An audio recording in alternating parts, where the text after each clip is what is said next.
to XYZ News. I'm Jackson Boyd. Now, Prestige Worldwide has their annual political party as Jacob Davies will be running for president. Anthony, tell us more. Mr. Davies, our soon-to-be president, is going to be giving his final address in Washington, D.C. himself. In this address, he will state what his goals are as president will be and why you should vote for him. Why don't we cut there and see how the address is going?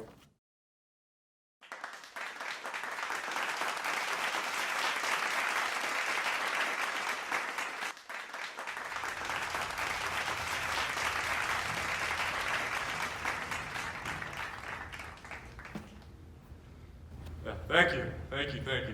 Thank you for all of you guys coming tonight. Thank you for all the support. You American people have voted right. Prestige Worldwide will make America great. Thank you for all your votes and for supporting the Purple Party. May God be with you, and God bless America. Thank you. With that speech, Jackson Boyd Davies comes in with the win for the presidency. How do you feel about that? Well, it's quacktastic. And you, as Americans, can be quacktastic too. Thank you for voting for Mr. Davies. We'd like to welcome you back to XYZ News, where today we are greeted with the man himself, the next president of the United States. Thank you. Hello, Mr. President. It's How an you honor to meet you. Thank you. Now, in his amazing glory, he will be singing the national anthem for us.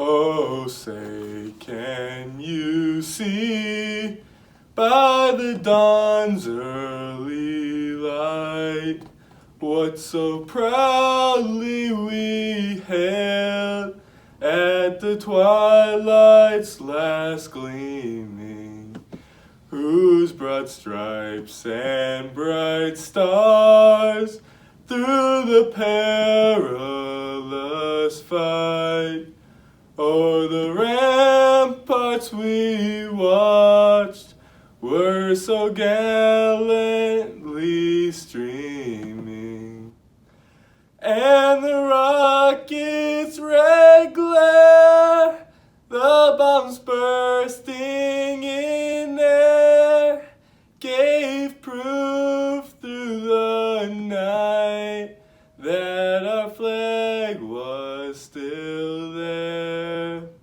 Oh, say does that star-spangled banner yet wave o'er the land of the free and the home of the brave? We'd like to thank you, Mr. President.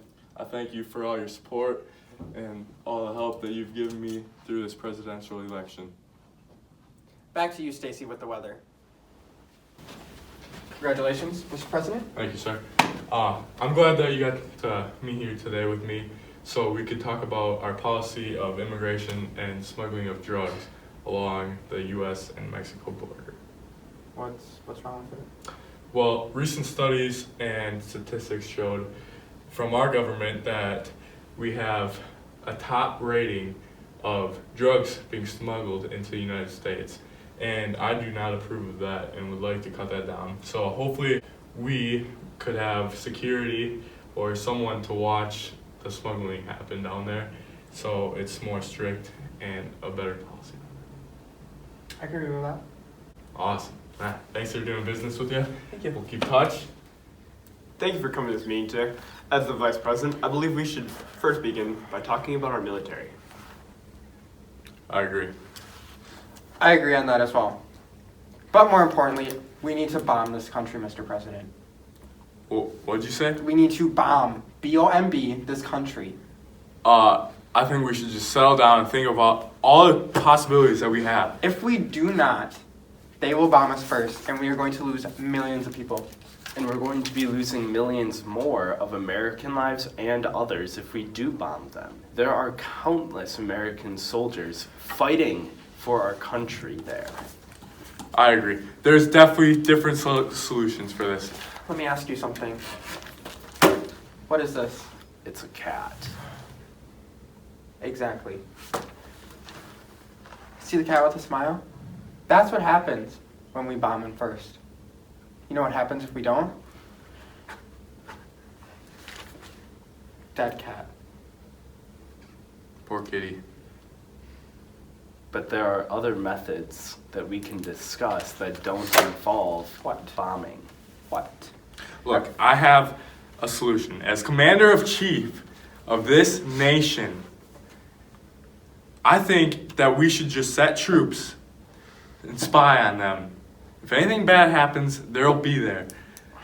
We can place troops anywhere around that country we want, all right? We can surround it, contain it, and not start a war.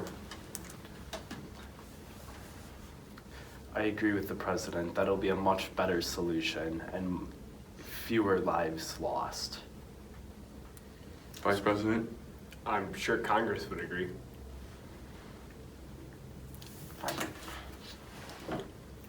Are you declaring an executive order? Yes, sir.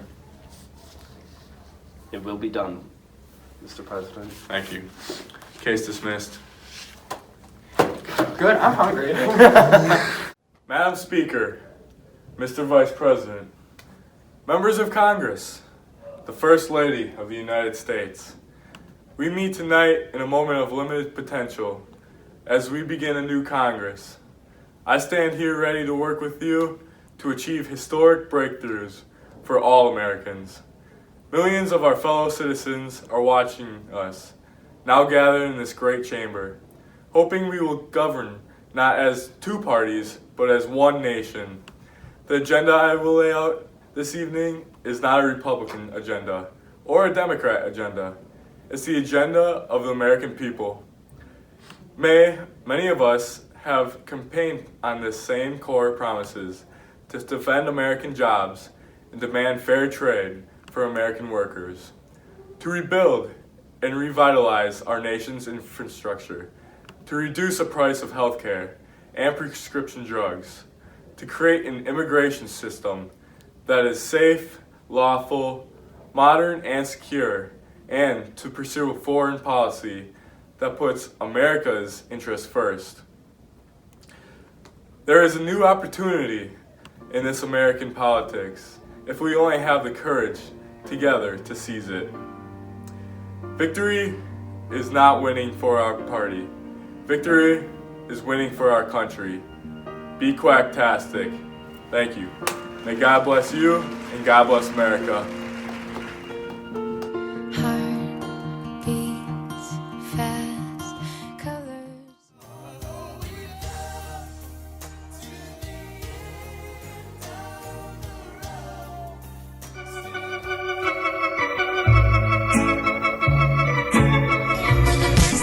Look to my right and I see the Hollywood sign. This is all so crazy.